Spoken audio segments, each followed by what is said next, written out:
Welcome. I'm Scott Humphrey, CEO of the World Floor Covering Association.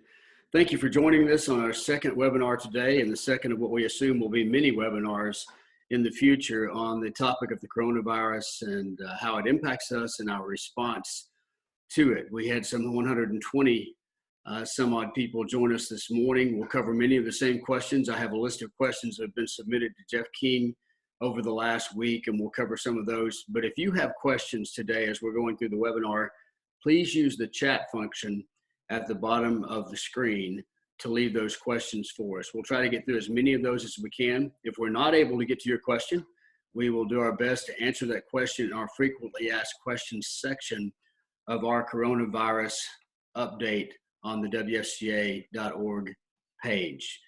Today's webinar will last approximately an hour. We may go somewhat over that. We did this morning, but again, we want to make sure we're attentive to your needs and answer as many of your questions as possible. Before I turn this over to the subject matter experts, let me share with you a little bit about what the WFCA has been doing, especially over the last few weeks, as we have all been impacted in some way, both personally and professionally, by this wicked enemy called coronavirus, COVID-19.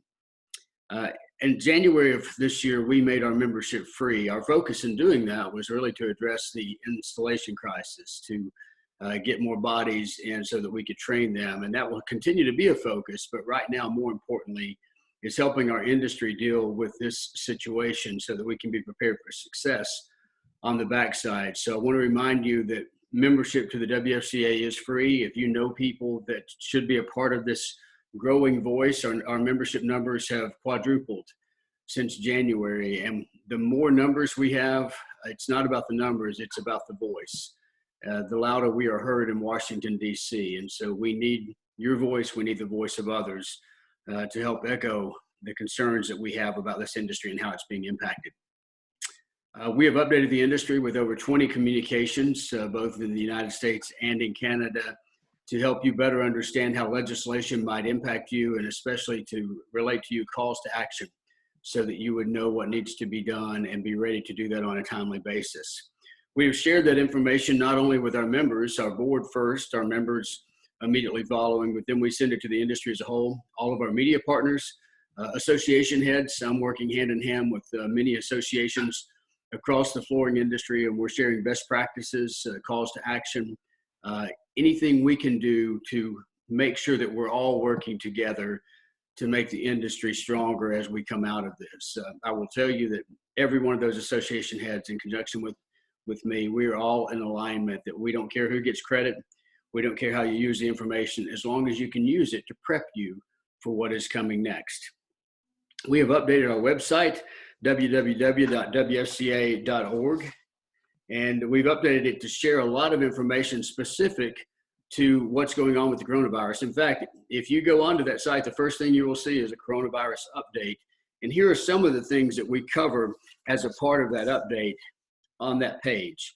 Information on webinars like the one that you're attending right now, updates on each legislation that is passed and how that legislation impacts you, a frequently asked questions page. In fact, many of the questions that were asked in our first seminar this morning, we'll be adding to that over the next couple of days, and certainly what you ask us this afternoon as well.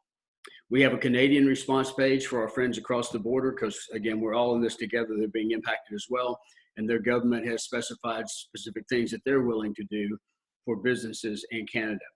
We have a state-by-state resource link.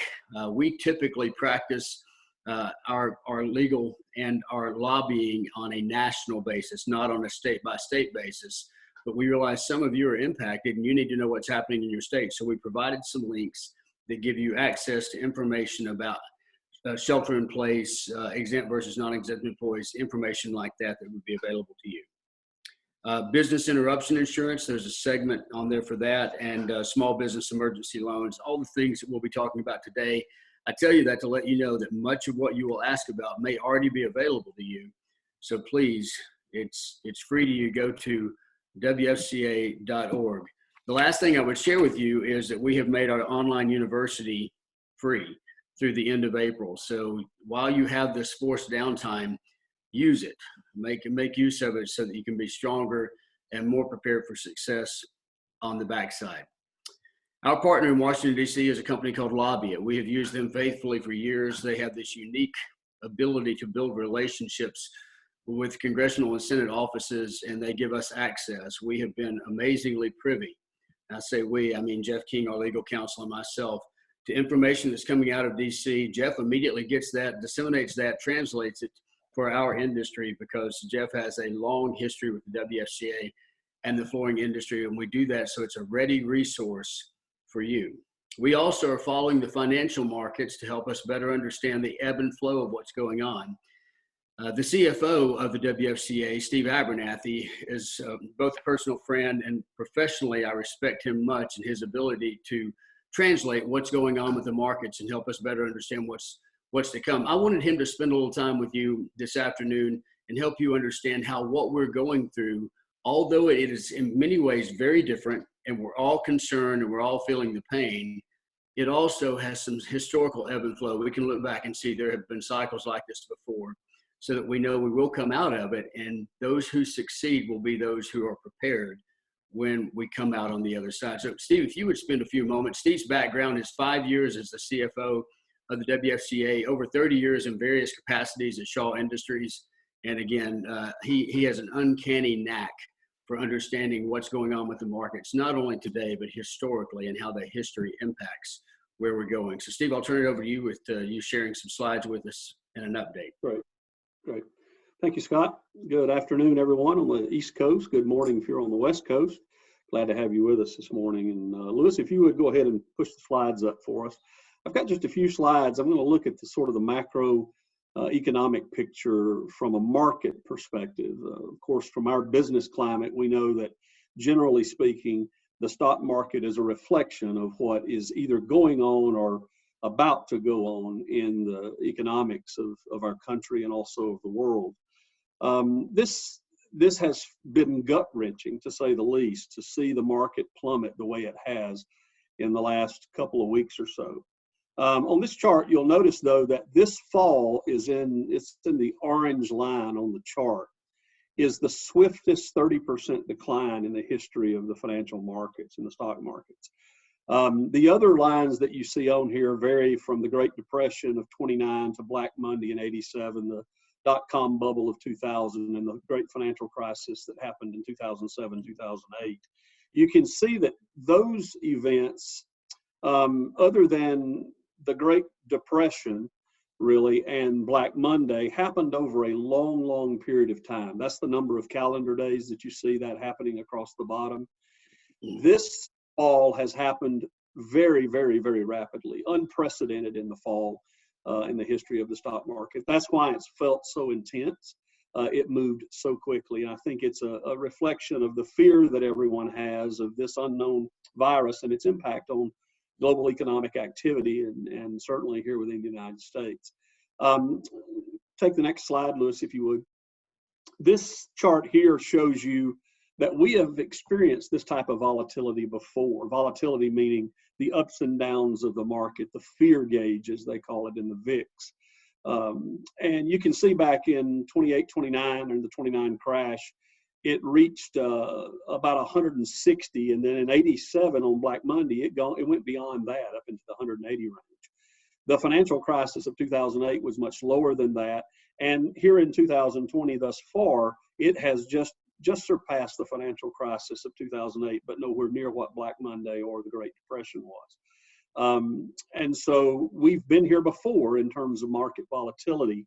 It's not comfortable. It's scary, to say the least. But I think the next few slides will put that a little bit into perspective as to what it looks like on a more long-term time horizon. So, Lewis, next slide, please.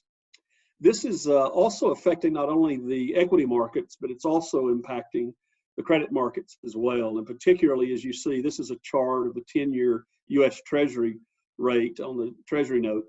And you can see we've hit not only recent lows, but we have hit historic lows on the 10-year Treasury note. The yield on it is now, or it was on the 9th of March, and it's a little bit higher than that right now, but it was about 0.54%.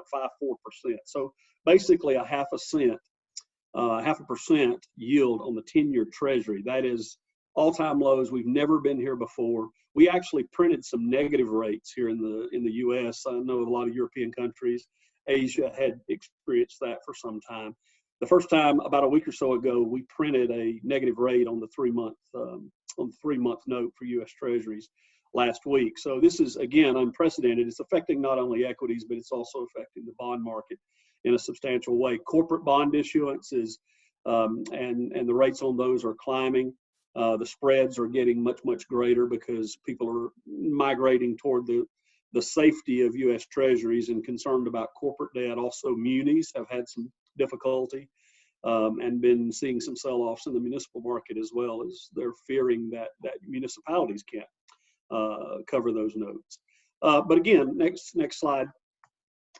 You'll see that we've gone through this many times in the past. I mean, you can look at this, and this is an investment of $10,000 cumulative over the period of time from 1987 and the crash that occurred there up until now. And you can see the ebbs and flows of the market. And while they're happening, they're very, very troubling, but the recoveries happen. This one on the far left there shows you the Black Monday crash of 87, followed by the Gulf War, the 90-91 recession, all of those World Trade Center bombings, all of those things we recovered from, and we moved on higher over time with that. Then you had the Asian financial crisis, the tech bubble burst in 2002, in that next big wave down, and then you had the Iraq War, SARS outbreak. And then on down to the 2008 period, you had the Lehman Brothers collapse and the whole great financial crisis that we had.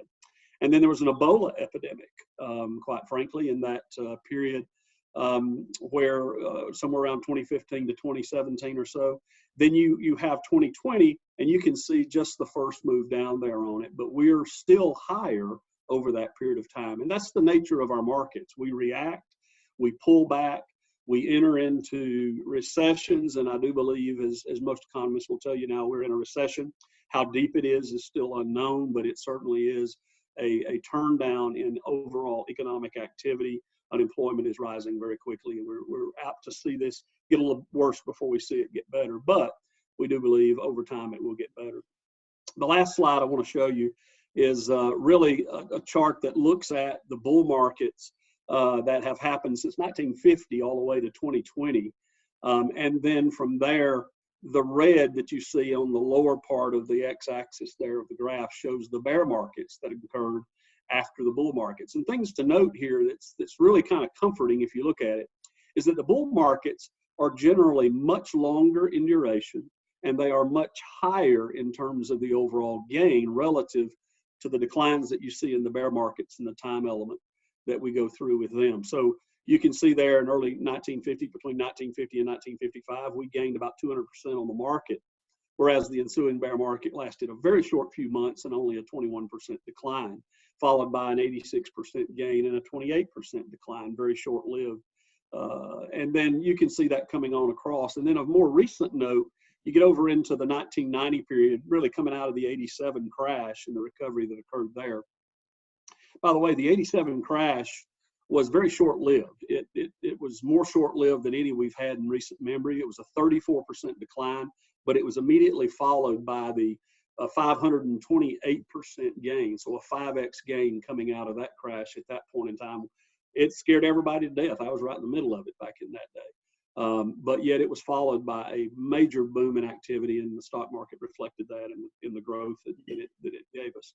And then coming on into today, we've just come through an 11-year bull market. It's been really good times for the past 11 years. We've gained 4x on the market values of the S&P 500, so 400% returns in that period of time, coming off of the bear market we had previously, which is a 57% decline that we came out of. Again, it only lasted about 8 months, but we come right back out of that.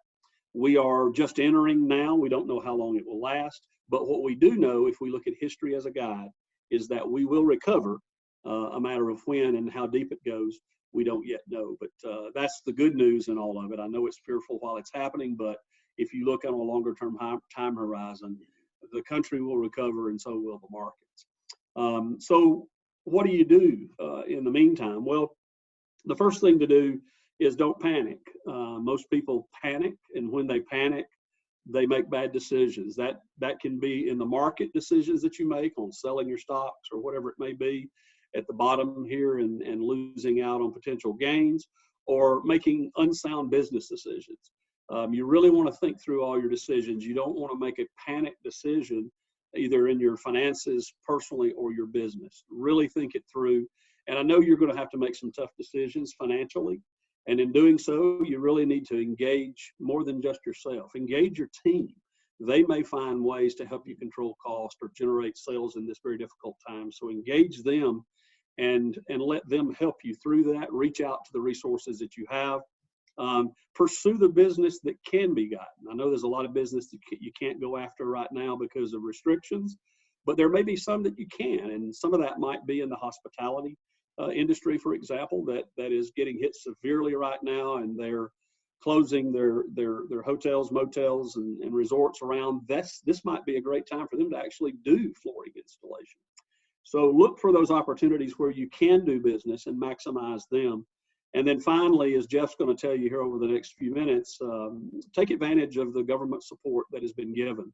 There's been a tremendous amount of liquidity pumped into the markets through monetary policy by the Fed, as well as fiscal policy through the Congress to provide assistance, both to employees who are affected by this, and of course to the small businesses that are out there throughout the country that you would be most interested in. So with that, I'll let Jeff take it on from here and tell you about some of those programs and some of the rules around those, and take your questions in regards to that.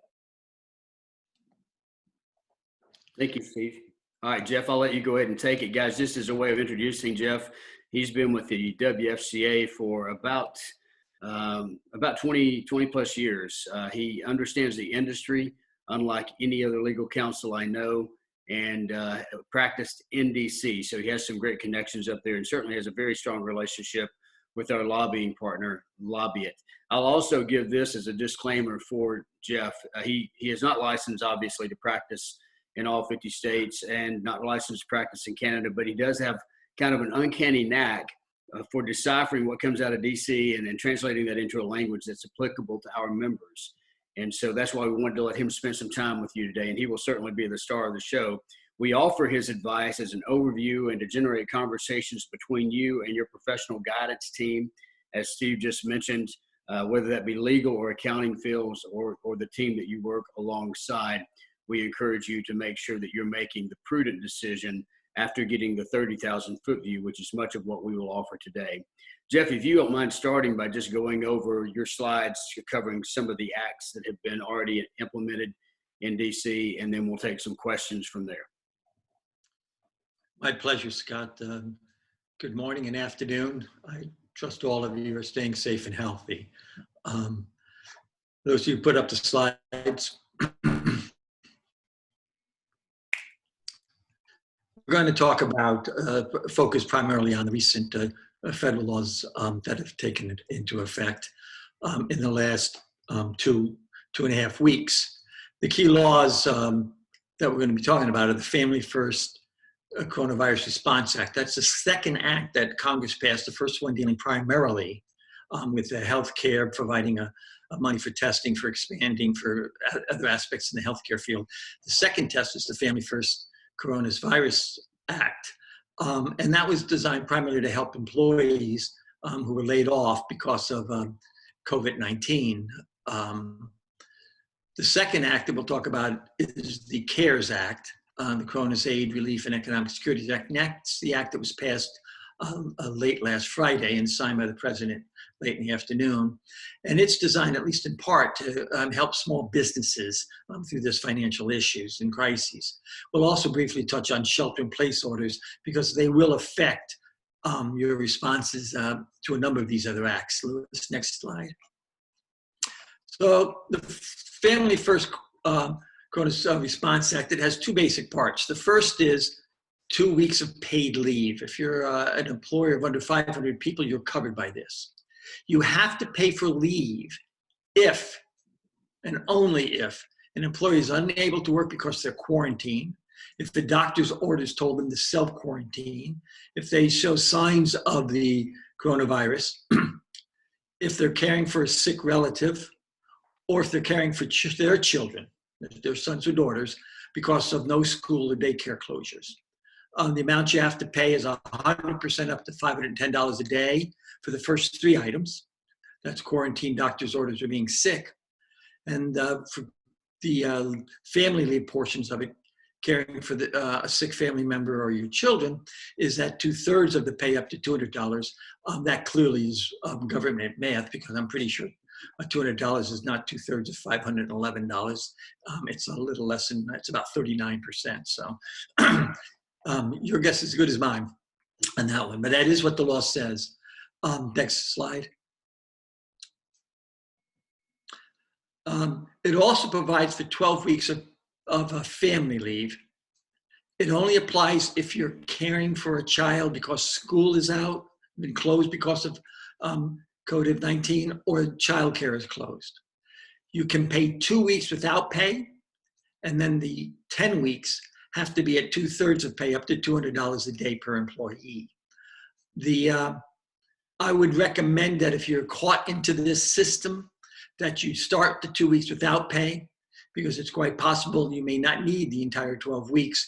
And so you might as well not have to pay for the 2 weeks that you can give without pay. There is an exception possible if you're under 50 employees. You have to apply for it. The Department of Labor has said, don't send us anything now. We're going to put together a program. But you should begin to document why you cannot pay for the family leave or the sick pay leave. Be aware that this act took effect today. So if anybody was laid off or furloughed before today for any of those 5 reasons, they're not covered by the act, either the sick pay or the family leave portions of it. The one aspect that is added to the act is if you have 25 or more employees, you are obligated to return them to the same or equal positions. If you're under 25, you may be exempt, but you may have to explain that exemption, why you could not return them. Next slide, please, Lewis. Excuse me. The second is the aspect to it is that you get a tax credit for 100% of the sick and family leave that you paid. You get that immediately, as part of it at least, by retaining the otherwise owed payroll taxes up to the amount of the leave. That's not likely to cover it unless most of your people are still employed. You get to cover it for everybody you're paying, not just the people on the who are on leave. That's the 6.2% that you generally cover.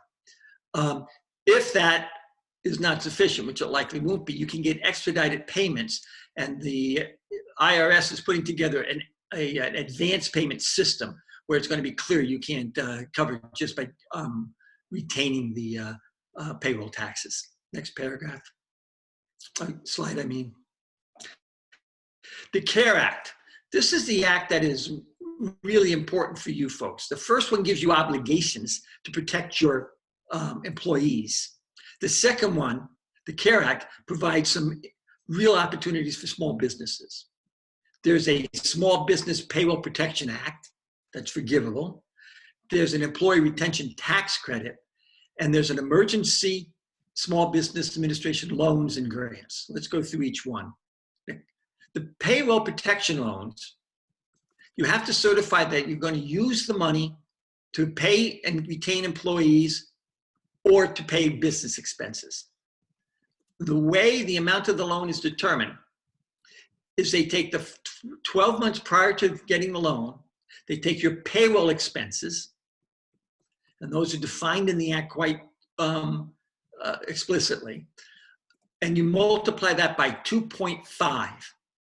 So if you have $100,000 in payroll expenses, you're going to get a loan of $250,000. The 2.5 is only multiplied by your payroll expenses. There's no other expenses allowed in there other than if they're payroll expenses, and that can be, it includes just about everything but federal taxes. However, you can use the loan to pay not just payroll, but also certain business expenses, rent, the interest on mortgages or business debt, utilities, okay? You can also be forgiven the loan after the 8 weeks that you have it for. It's an 8-week loan. but it's limit bond based on the number of employees you retained versus the number of employees you had prior to getting the loan. And lastly, independent contractors, self-employed, and sole proprietors can get these loans as well, okay? Next slide. The next provision they provide is the employee retention tax credit. You cannot get this tax credit if you've applied for a payroll loan. So this is an alternative to it. It allows you to claim a tax credit of up to 50% of what you paid to the employees. Let me explain a little bit more. To be eligible, you have had to see a loss in your gross receipts of 50%. The credit is 50% of everything you pay to an employee, as defined as these payroll expenses, if you have less than 100 employees. It's 50% of everything you paid employees that were not working if you have over 100 employees. It stops when your receipts are greater than 80% of what you had prior to this crisis, or it'll certainly end by the end of the year. Why would you take this instead of a loan that's going to be forgiven? The answer is if you still have substantial work going on. If half your business has gone through the housing market, but you still have your commercial business gets about 50%, you actually this may be at 50% of everything you pay over a whole course of the remainder of the year. And it goes back to February 15th, you can start taking this credit. You can actually maybe a much better financial situation than if you simply take the loan. The third item is these emerging, next slide, Lewis, is these emergency loans. What they've always been, these emergency disaster loans, what they've done is they've made it much easier to get. All you have to do is give a credit report.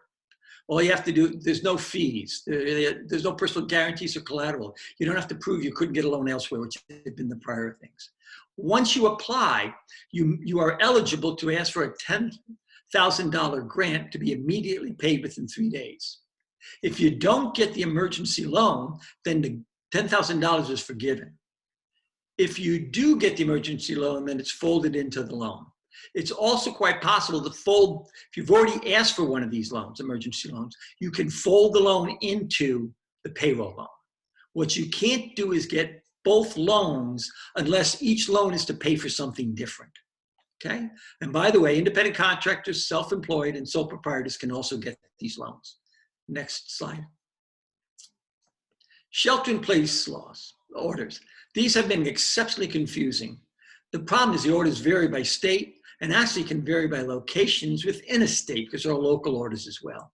The issue is whether construction and building suppliers are included or excluded as essential businesses. It all depends on the state. New Hampshire, for example, and in Nevada for that matter, they include all construction is an essential business exempt from the stay and shelter order. On the other hand, Vermont only allows emergency repair plans. You'll see at the bottom here, which we've already posted, I believe, or will be posting today on the website. This is a link that you can go. It's the American Architectures Group. And they list every state and explain how it applies. Again, I'm not validating that they have this all right. I've looked through it. It's an extremely good aspect to it, and you can read every order, including local orders there, and they have an analysis of whether it applies to you or not. If you are going to continue to have people work and send subs out or employees out, you may want to give them a little card, which just says they've been determined to be an essential business and are accepted from these shelter-in-place orders going to and from work. And that's pretty much it. I think we can now, next slide, Louis, we can open up to questions and answers and get rid of that little PowerPoint. Great, Jeff. I've got quite a few that have come up here. So the first one is a recap from Deb DeGraff, who's the chairman of the board of the WFCA, and she asked this question in the first one and just wanting some additional clarity. Says one bit of clarification regarding what payroll amounts are eligible to calculate the 2.5 times the payroll for the payroll protection loan. Can 1099 contractor payroll be used to calculate the amount of the loan, realizing this will not qualify for the grant portion that will be forgivable based on actual payroll paid to employees during that 8-week period. This has caused tremendous confusion for everybody. Yeah. But this is what the Act reads. It has a definition, and it says the term payroll cost, and I'm reading right from the Act, means, and then it says subpart 1 means, and it goes double A. And double A is the sum of payments of any compensation, and it lists them all. It lists a series of about 8 of them, okay? And then it says, and double B, which is the second part. So it's a sum of all your payroll, and the sum of payments of any compensation to or income of a sole proprietor or independent contractor.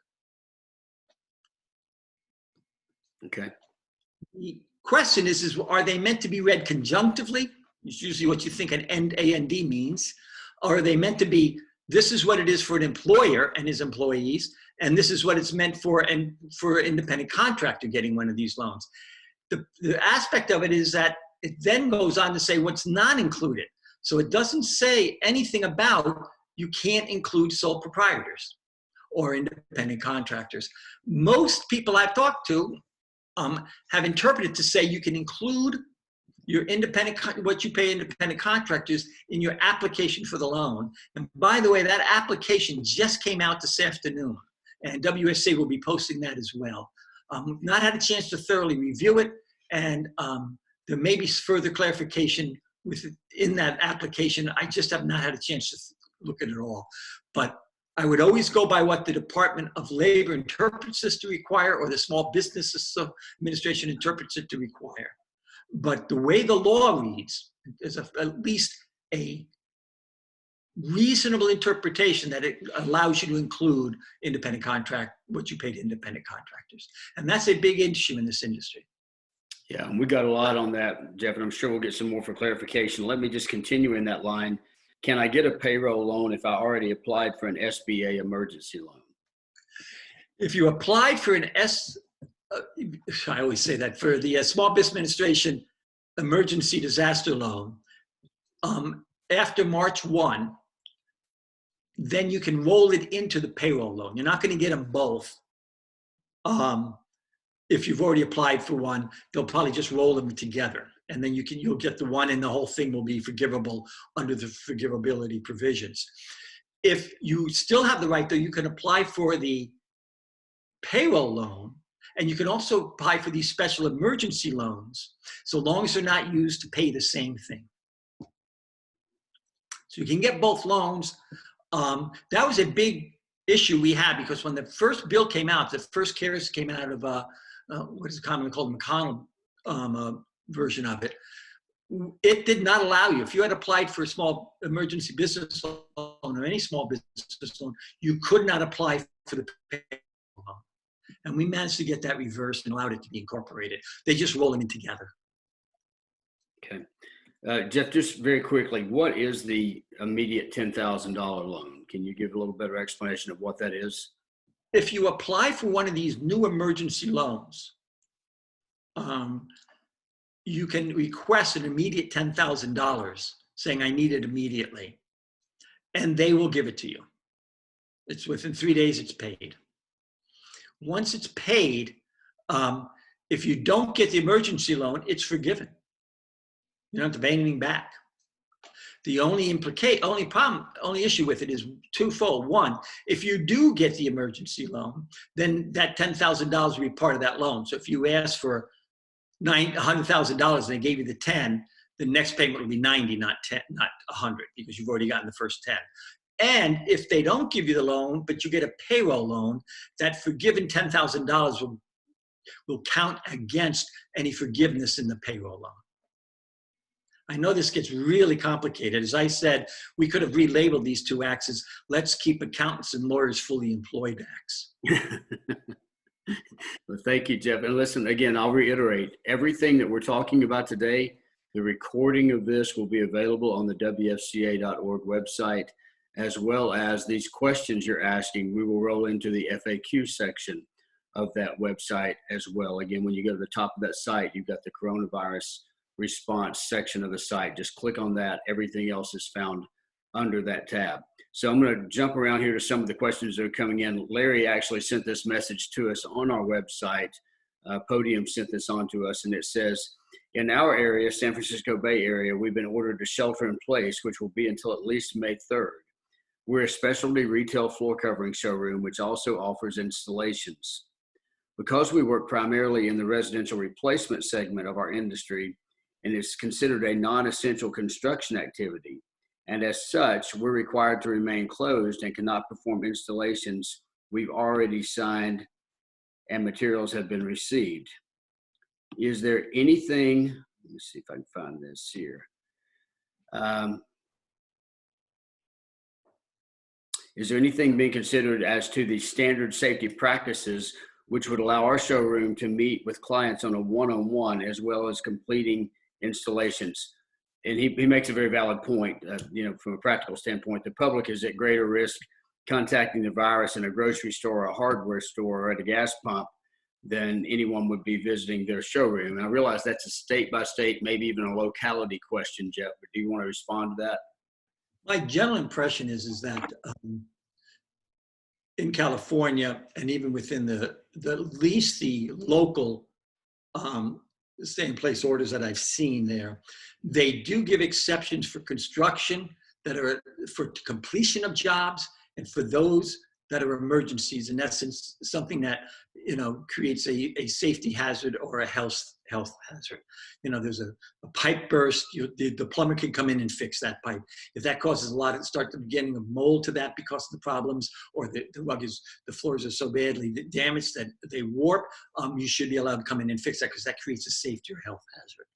I think every one of those shelter-in-place laws will allow that I've seen. I've seen some very restrictive ones. But aesthetic changes, those kinds of things are probably going to be very restricted, except in those states that have simply blanketly said construction is allowed. Some states allow all construction, some only allow commercial construction, some only allow emergency and completion of construction. I will say, Jeff, that early on when there were these exempt versus non-exempt situations and the big box stores were allowed to stay open, and in some cases it looked like specialty flooring stores were not being allowed, we immediately screamed very loudly and issued a concern. And I think in most locations now, they're fairly consistent in who is open and who is not. Well, for example, the very first order that started to do this is probably the ones out of California, not the state order, but actually, first one I actually jumped on was the Los Angeles one. And they exempted hardware and building supply stores. And they made an exemption for plumbers, electrician, carpenters, by the way, which flooring installers come under that category, in order to maintain and repair infrastructure, including residents. So the answer is that if you're providing flooring to maintain and improve residents, then the answer, at least in an emergency situation, then you're allowed to stay open because you're the building supply store. That's what Lowe's and Home Depot were going under. I think in hindsight, they realized there just wasn't enough business to keep themselves open. So they probably have a limited way of dealing with that. To get back to Larry's question, I don't know what your order is. I live in a town where I am not allowed to leave my property except to walk a dog, and then I have to be within 250 feet of my property. That's how it's restricted. I'm not allowed to drive in a car unless I'm going for essential services. So you need to talk to your folks, and you can do it by telephone, chat box or Zoom, whatever. It's probably a better way to do it if you can do it that way. But if something that relates to at least an immediate need, a completion of a job, the floors are out, but the new ones aren't completely in, or there's some real danger there, warping, torn, tears in the rug that people could trip on. I have one in which glass tiles came up, and a little boy sliced the back of his heel right off, skipping on it. So, those are real emergencies where they're allowed to go in and do it, and you're clearly going to be allowed to do that, and probably meet with your client to do that. All right, Jeff, the next question comes from Mark Weaver. Mark, thank you for being with us again. He was with us this morning. He says, we use a labor house for installations. It's a corporation. They send 1099s to the independent contractor installers who do our work. Can we include those expenses as part of our labor cost for payroll loan purposes? Also, if we borrow $2 million based on our workload prior to the crisis, but only pay out $1 million in the 2 months following the payroll loan due to work slowdown, will the full loan be forgivable? Okay. First of all, you could include the wages you pay, the compensation you pay to independent contractors. I'm not sure you can include some other items there that you pay for them on.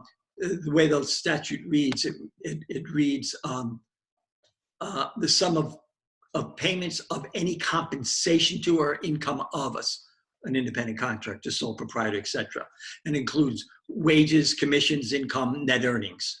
And there has to be under under $100,000 in a year. So anything over that is probably not includable anyway. As to what's forgiven, the amount that's forgiven is, again, this is written so only accountants and lawyers will understand it. So I'll see if I can explain it simply. Is that the first thing is the only amount that is forgiven is the amount that you paid for the items that are allowed to be paid for. So those are wages and these business expenses we've talked about. Okay, so if those added up to $100,000 and you got $200,000, that's the only things that can be forgiven is that amount. However, the amount that is going to be forgiven is also can be reduced by another formula. They're going to take the number of full-time employees you have during this 8-week period, the average number for the 8-week period, and they're going to divide that by the number of full-time employees you had. I believe it is from. I want to just check my notes to make sure I haven't missed something here on that, because I always mess up these dates a little bit.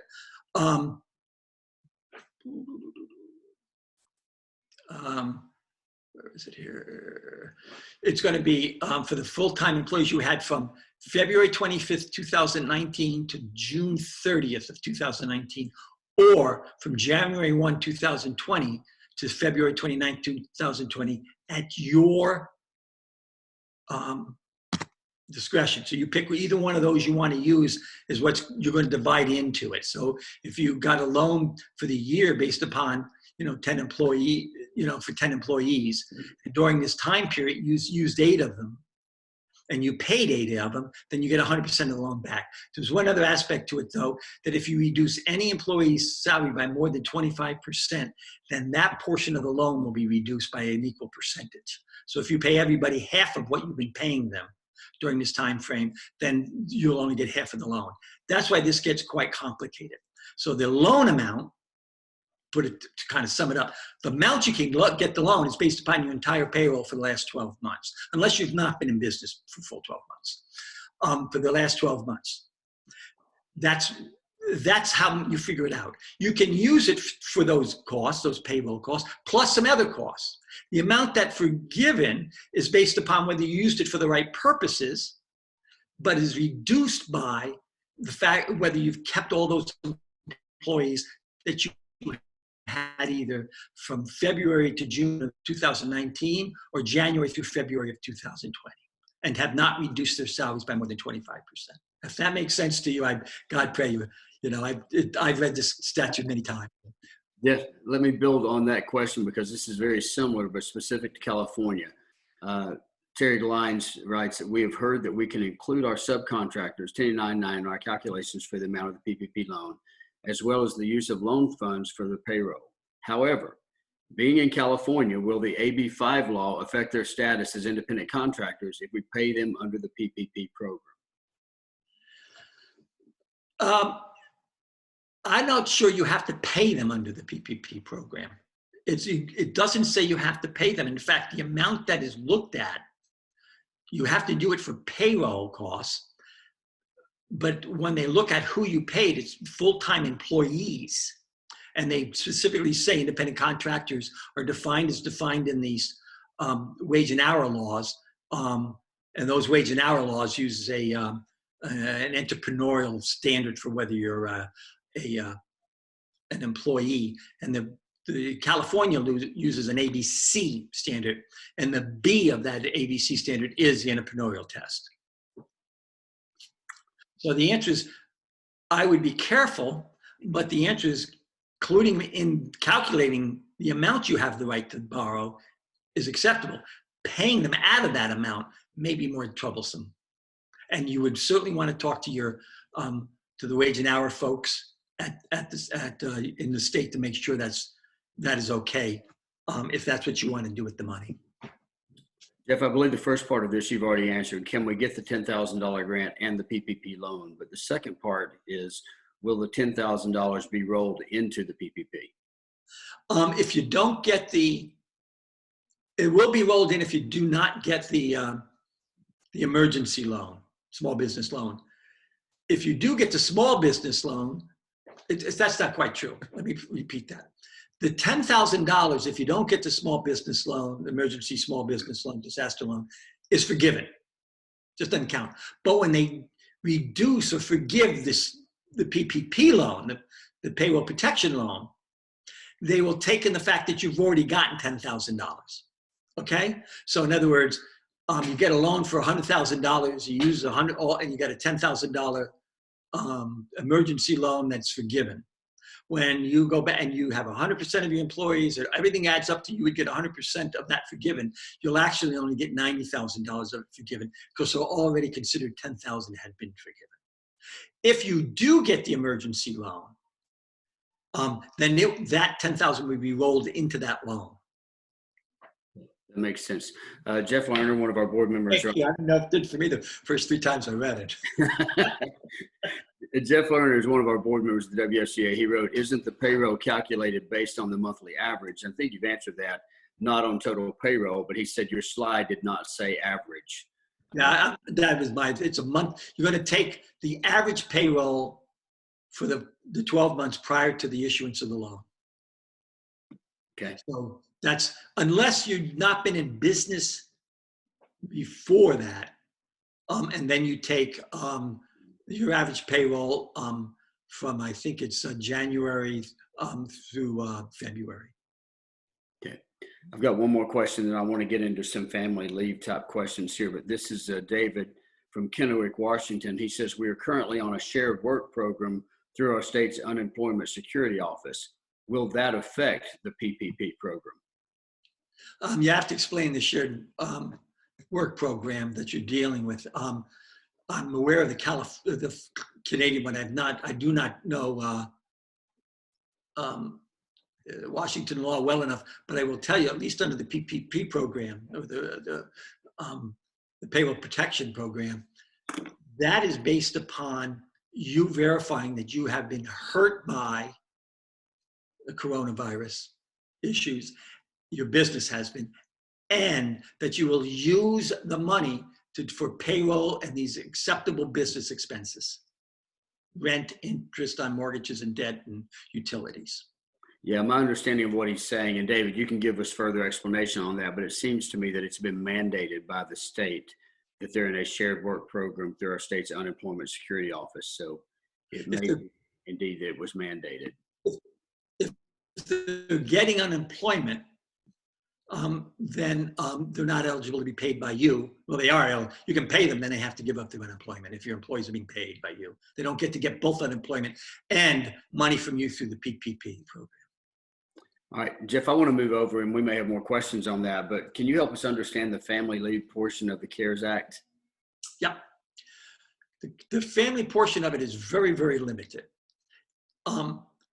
Just to put it in perspective, the original Family CARES Act applied to only people who had 500 or more employees, okay? And that required 12 weeks of unpaid family leave. And it listed a whole bunch of reasons why you got it. The Family-Friendly Act that came into effect said for smaller employees, people under 500 employees, now you have to pay for that leave. You still have, you're going to give 12 weeks. 2 weeks of it can be uncompensated, and 10 weeks have to be paid at 2/3 of your pay, up to $200 a day.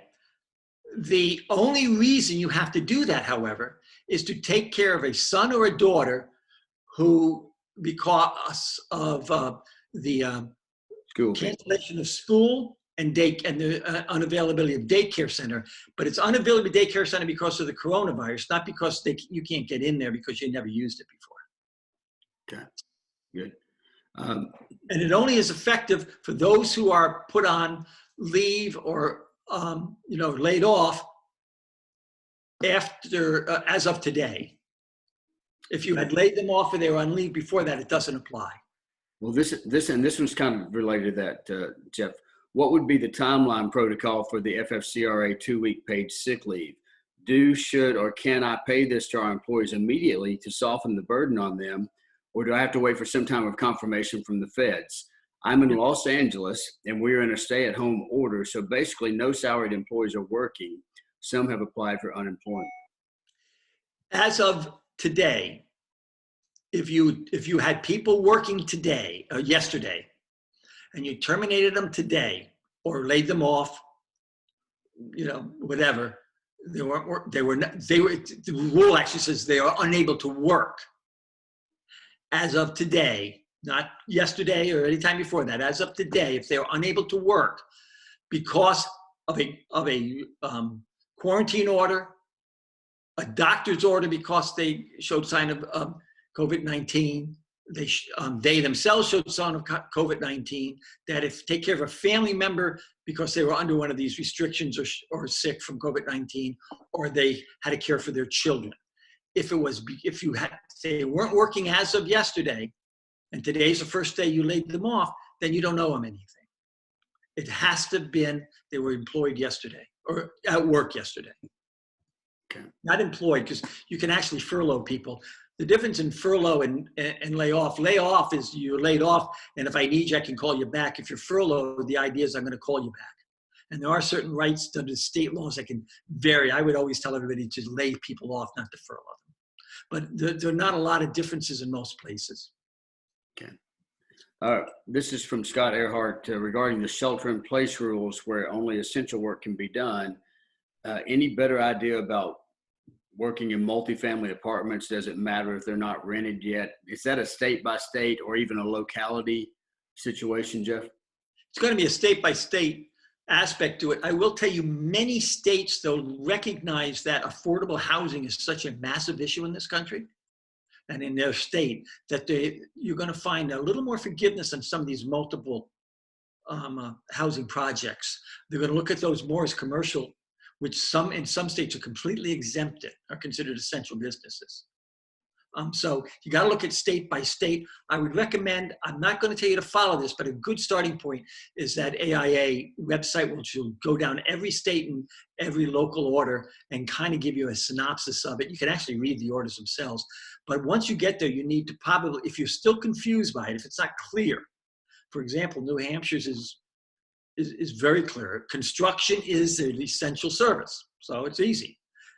If it's not really clear to you, then you probably need to contact your counsel, your legal counsel, to verify it.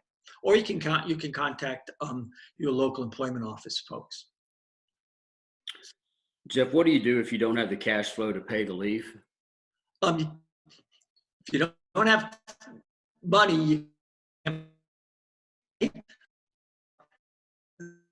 initially said they were not going to enforce the leave mandate for 30 days. Most of us assume that meant, everybody I know, every lawyer in this country calculated it to be April 2nd, so that would take it to May 2nd. Somehow Department of Labor counted it to April 1, and then said the 30 days started to apply from the day the law was passed, so it doesn't go all the way to May 2nd, it goes into the middle of April. So there's no enforcement at that point. If you don't have the cash to play, you're going to eventually apply for an exemption. And you need to document that. You need to document that you don't have the cash flow, that you simply don't have the money. Show what your line of credit is. Show what your aspect is. Do everything you can to show your cash bank accounts, how much money is in those and compare it to what you would have to pay. All of that, just document that stuff ready so it's ready to go. The moment they have those forms due, we will advise you so you can apply for them. In the meantime, that to me should be indicative of your good faith effort to comply with the law. Jeff, Deb Grafford, we talked about the big box stores being closed now in many places, just like the independent flooring retailers. She said in her area, Lowe's and Home Depot are still selling flooring as of yesterday, meaning measuring and installing. Is there anything those that are listening can do to stop that? Yeah, there may be. The Michigan law is a little iffy. I I'd have to go back and look at it because the original closure law adopted the federal infectious disease program of what is essential businesses. And amongst those essential businesses was the maintenance of infrastructure, including residential homes. Residential, which obviously are homes. It's a little repetitive. And the question is that exempt you completely for all construction? Or does maintenance mean something like maintaining it, repairing it and things like that? It's not a very clear description. I've seen some people interpret it to be very limited, and I've seen some people interpret it to be a little bit broader because it suits their benefit. So my answer to that is that I'd have to look at the rule, but if you do think that is, just report it to the state. And maybe they'll tell you what the rule is. They'll say, oh yeah, we know about Lowe's. They're allowed because they're an essential business because they do construction and building materials. So anybody who does building materials, flooring, nails, plumbing, paint, they can all stay open. Mandate that and then send them back a little email saying, thank you for the advice, I understand that, and repeat what they told you. Yeah, that way you've got them on record. Jeff, here's a very quick one. Can a sole proprietor or independent contractor apply for a payroll or emergency loan? Yes, they can. They're going to be required to provide their 1099s or tax returns to show what they were paid, but they can apply for it, and the same rules apply to them. Sole proprietors, self-employed, anybody can apply for the loan to the extent that you were adversely affected by the coronavirus, your business was, not you personally, but your business was, and that you're going to use it to pay for these essential aspects, your salary, your expenses that include rent, utilities, blah, blah, blah, blah. Hey, Jeff, I've got a couple here that are asking if you could again repeat the dates for the PPP calculation, the dates for the payroll portion. Okay.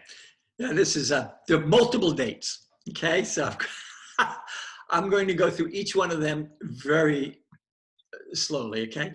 First of all, for the Payroll Protection Loan Program, what you do is, for most people, they're going to take their payroll costs, which are defined, and they're with fairly expansively, but with significant reductions to them. You're going to take those costs over the last 12 months prior to the loan, and you're going to multiply that by 2.5. So if I know they say when the loan is issued, I don't know how you can do that since you're going to apply for the loan before it's issued. So my gut is that what they're really going to say is from the date you apply for the loan. That's when the 12 months ends. So it's your average month for that 12-month period, unless you're a seasonal worker, or employer where you have, at times and not working at times, and then you use a different calculation. And my recollection is you pick either, I think it's February 15th through June 30th of last year, or January through March of this year. But I'd have to go back and look at it. So that's the first thing you do. Then when you get to the forgiveness of the loan, that gives you different dates. So now you know how to apply for the loan, you know what you're going to include in the loan, and it's generally the last 12 months of your average monthly payroll. And you multiply that by 2.5. When you go to forgive the loan, the amount is going to be the amount you use for acceptable expenses, payroll costs, rent, interest, utilities, essentially. Okay? Only that amount can be forgiven. So if you used it for any other purpose, you can't forgive it. Or if you didn't use it all, you can't forgive it. Okay? You can pay it back without any penalties. You then take that amount, make it an easy number, $100,000 that you have back.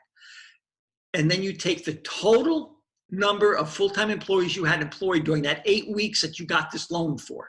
Remember, it's an 8-week loan that covers anywhere, can be paid for anything that you incurred from February 15th through June 30th. You can apply to any one of those weeks.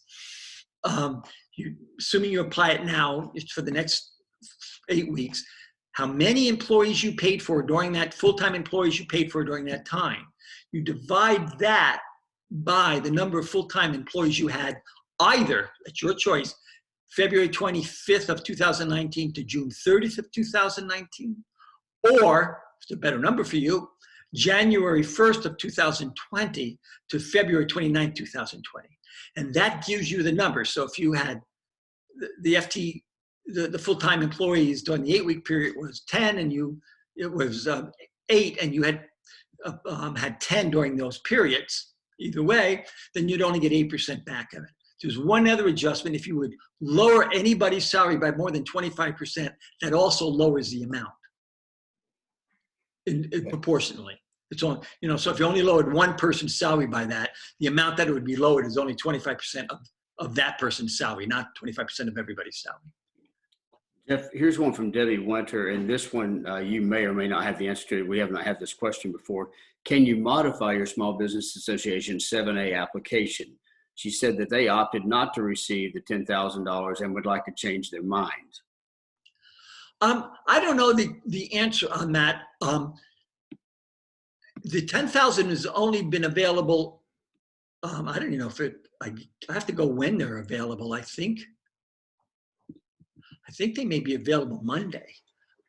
So the answer is you can apply for a new emergency loan and withdraw the other one, but you generally have to wait a period of time. You can roll your emergency loan, the March 1 loan, into a payroll loan, but you'd have to talk to Small Business Administration. I don't know the answer to that for sure. That whether if you've already applied for a small business loan, that is under the emergency business loan program that existed prior to the new law, to the CARES Act. There is the $10,000 under a new emergency loan program available for a short period of time through the end of this year. That if you apply that, you can get an automatic $10,000. I suspect you can apply for the new a second loan, but I'm not even positive. There are generally restrictions on applying for multiple disaster loans.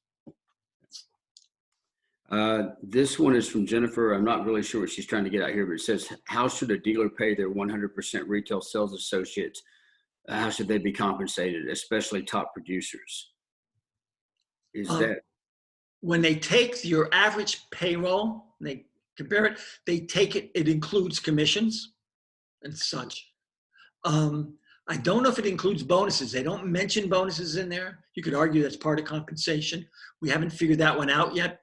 Could well. But so if you pay somebody, their base pay and commissions, but you can't count more than $100,000. Caps at 100. So if you have a commissioned employee that's making 180, you're only going to count 100 of that. There has been some people interpret that to mean anybody who's paid over 100 can't even be included. I think that's wrong. I think it's capped at 100. Not that, if I paid somebody $250,000, I don't get to count them at all. I only get to count 100 of that cost.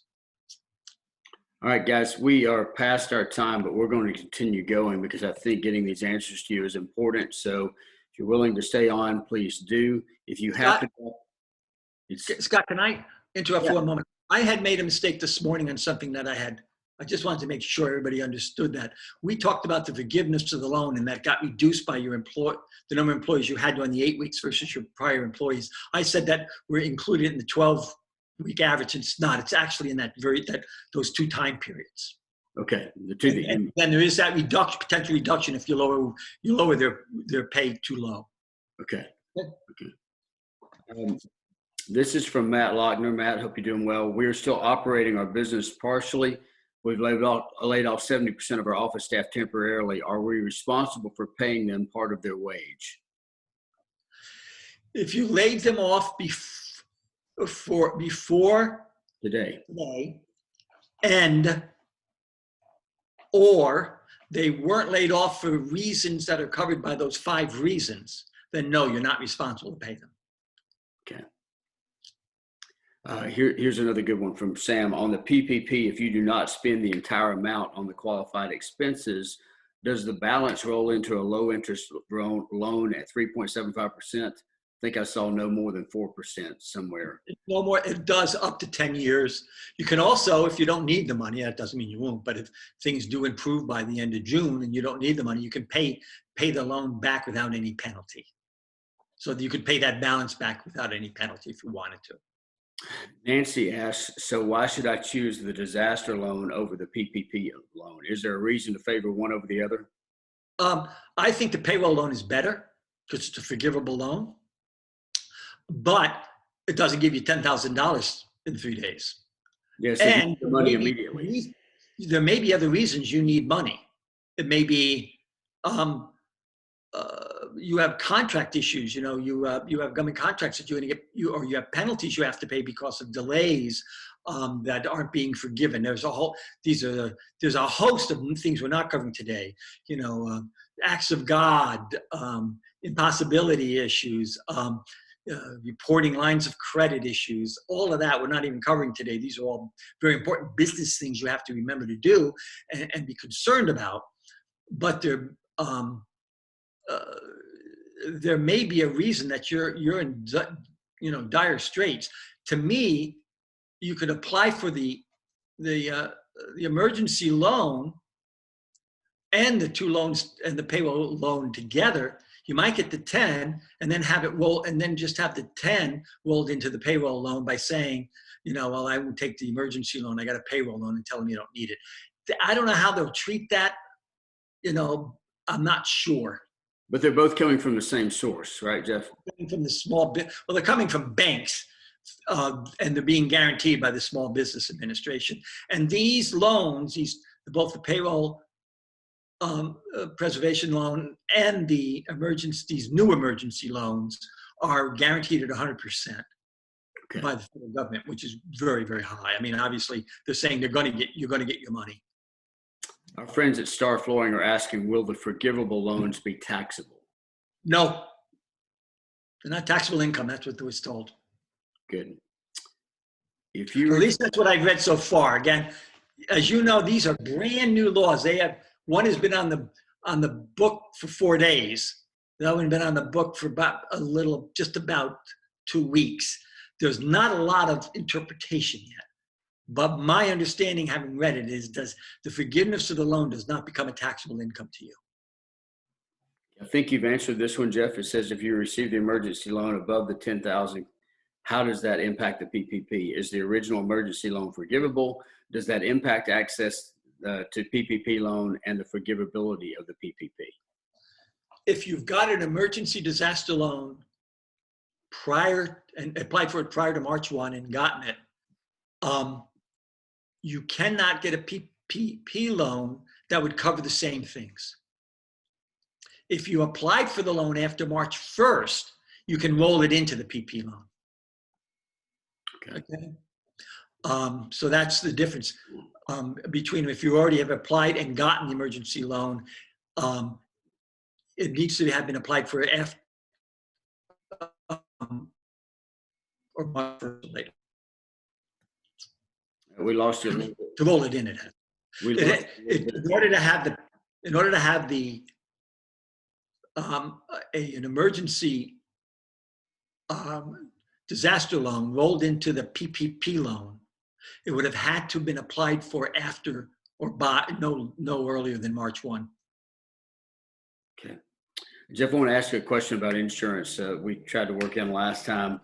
Should I file for the insurance even though I might not be covered? Yes, and certainly yes. Okay.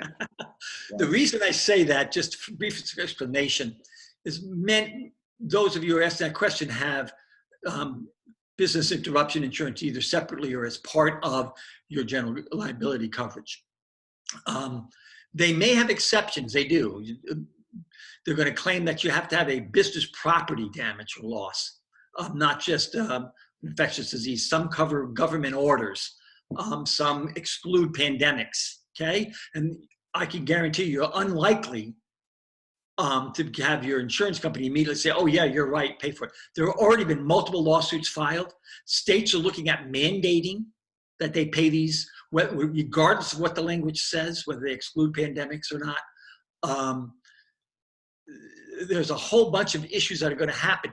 Get your loan on your claim on file before it's too late. You have time limits within the file, and who knows? It may be years later, but you may suddenly see a windfall come back when you get your business interruption loan get paid to you with interest. So, or in some settlement in a class action. So don't only file, but file now. File now. Yeah. If you've had losses, if you're experiencing a loss. Okay. Dawn asked for the 2 weeks paid sick leave. If an employee says they're sick, can we require them to provide some sort of documentation proving that they are seeking treatment? That's a tough question because you have things called HIPAA laws. One of the questions we were asked on a construction site, can I take everybody's temperature when they come into the place? And the answer is maybe not. HIPAA is the Privacy Act for healthcare. So there's nothing in the area that says they're required to prove it. And there are privacy aspects to it. If they claim they are and get to pay for it, and you subsequently learn it's not true, then it's obviously fraud. But it's going to be very, very difficult to do anything but take their word for it. Okay. And the HIPAA they're looking at that now. The government's looking at how we deal with this issue. I mean, we're in Florida, anybody coming in from New York, New Jersey, or Connecticut, they're taking their temperature when they get off the plane. I'm not sure that doesn't violate their HIPAA rights. And it's been challenged already. So it becomes a little bit complicated.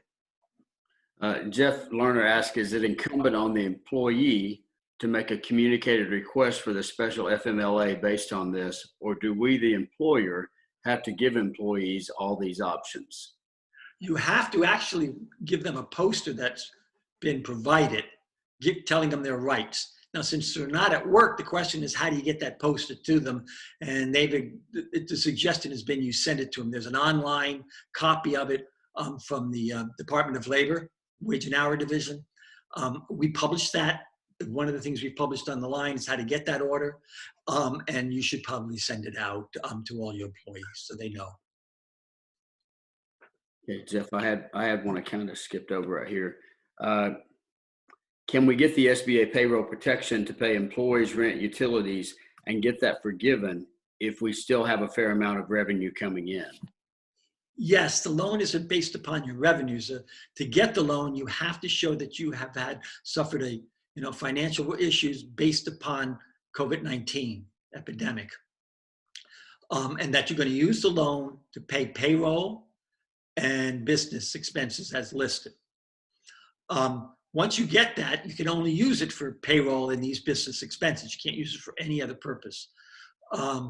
When you go to forgive it, they're going to look at how much of it you paid, and you're going to have to show them documentation on that, proofing of that. You're going to have to show them federal and state income tax filings, unemployment insurance filings, canceled checks. You can get certification from recipients like your landlord, if that's the easy way to do it. You have to show them what was paid. And they're going to take that added up and say, okay, these are legitimate expenses. I'm then going to run the formula and how much of this I forgive. And that formula is the one we talked about, how many full-time employees during the 8-week period versus prior to that. Jeff, when paying employees from the CARES Act, do you hold out payroll taxes? Yes, you do. Just like regular payment? Yeah, but you do. But if you're doing this, the funny thing is that if you're doing it under the Leave Act, then you get to keep your portion of that. You don't have to pay that portion in. Okay. Frida got this one emailed to her. It says it's from Angela Key. I'm confused on the amount of payroll that is multiplied. I know we've had a lot of questions on that. She just heard you say it's the payroll from last year, but she's also read that it's only 2.5 times the monthly average from last year. That is correct, right? It is correct. That's slightly my mistake. I should make that clear. The way you calculate the average monthly payroll is you take the average for the last 12 months. I'll correct the slide if we do that again. I'll collect it before we post it. But it's the average monthly payroll based upon the prior 12 months. This one also forwarded by Frida from Isabel Hart. We have 5 flooring sales reps. None are commission only. How does the new law affect them? Must we provide them paid sick time, although they are not entitled to it currently? If so, at what rate? Is there commission? Yeah, what you pay them is this. One, again, they're only required to be paid if the leave, whether it's sick leave or the family leave, if they fall within one of those circumstances that mandate it. So for sick leave, those are the 5 issues. For the family leave, it's only for care of children under school and daycare closings, okay? So they have to fall in that, and they've had to have been laid off as of today. Anything prior to today doesn't cover it. The way they do that is they calculate what is called your regular rate of pay. And a regular rate of pay is not an uncommon hard number to do. It is the average pay per week divided by 40 hours. So that's your average hourly rate. You multiply that by, and then they're actually rates. What you're going to do to get their average rate for pay is you're going to take that amount, you're going to divide that by 40 hours, and you're going to pay for 80 of those hours at the rate you actually paid, and that includes commissions. And on that, there's no up to $511 a day or $200 a day. I've got 2 more questions, Jeff, and then we'll wrap this up. Can the PPP also be used for insurance premiums and be forgivable? Health insurance premiums, yes. Retirement payments, yes. But if you're paying for business insurance, no. What if you get the PPP loan but do not use it? Could you then go back and apply for 50% tax deduction? No. Once you apply for it, you're done. Okay, we have one more that came in here. We had layoffs on March 22nd of this year of 9 employees, 25% of our staff. How would that affect the PPP loan? Because it happened before April 1st. Well, it wouldn't if it would. The April 1st only applies to the leave issues. Okay. The PPP loan, what you're doing is you're looking at the prior 12 months, average monthly payroll for the prior 12 months up to the point that you apply for the loan. Again, the law actually says given the loan. I think it has to be applied for the loan. At least that's how I've interpreted it. So at that 12 months, and that includes those employees, when you look at the number of employees you have, when you get your reduction, however, you're going to look at the employees that you had from February 25th, 2019 to June 30th, 2019, or January 1st to February 29th of this year. So if you laid them off in March, it will not count against you as you for your forgiveness portion, if that makes sense. Okay. You kind of have that little you kind of get money for them, but you don't have to count them when you start to determine whether you've reduced your workforce too much. Okay, I'll throw one more in here just for clarity on the question I asked earlier on commissioned employees.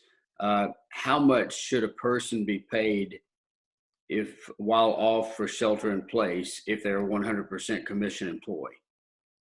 Their average regular rate, which includes their commissions. So Okay. you look at the prior, there's actually a calculation done. I'd have to look it up. It's not for the whole prior year. There's a set thing, and I don't think I have it in front of me. I'm sorry, I just didn't grab that. I didn't think about commission employees coming up. But there's actually, the rates you pay them is a regular rate over a certain period of time. And I got to go back and look at what that time period is. I just don't have it in front of me right now. I apologize. Okay. But it is in the law. Your accountants actually should know that, even your local counsel. We'll try to look that up before we put it in our FAQs. Before we post this stuff to tell you what it is. But yeah, it's based upon their regular rate, which would include commissions for a certain period of time that they look at. Great. Jeff, thank you. Guys, you can understand why we rely so much on Jeff. Thank you for your wisdom and sharing that with us and helping to translate that data for us. Special thanks to our lobbying firm, Lobbyit, for giving us inside track to information as it comes out of Washington, D.C. Special thanks to TK Fusion, Tony and Catherine, for creating a website that makes all of this information easily accessible to you. I'm telling you, when you go on our website, the first thing you see is the coronavirus response area. Click on that. everything else we have, a special page for Canada, pages for SBA loans, insurance, fraud, everything else you can imagine is there. And these recordings of the earlier session today at 10 o'clock and this one that occurred at 2 o'clock Eastern will be on there, as well as these questions that have been asked. We'll add them to the FAQs over the next couple of days. Pay attention, because there likely will be additional webinars based on the feedback we received on this. Listen, if I could tell you one thing, and I'll look you in the eye as much as I can through this computer, please obey the guidelines of your state and federal government. Shelter in place. Isolate yourself. Don't go out unless you have to. The longer we prolong this thing, the more the pain. And so if we'll hunker down and do what they're asking us to do for a period of time, then we can shorten this curve and we can save lives. So I challenge you, I beg you, please do that. If you have additional questions or information, again, go to our website. You can leave questions for us there. Somebody asked for Jeff's email. The easiest way to access Jeff is just to leave a question for us on our website. We'll get that question to him, because as you can imagine, he would be fully inundated if we threw his email out there. So we won't do that, but we will be very responsive to you, as we've sought to be over the last 2 weeks. Thank you all. Thank you for your membership in WFCA. Spread the word. If you know other people that are not members, get them to join. And please take care of yourself. God bless you.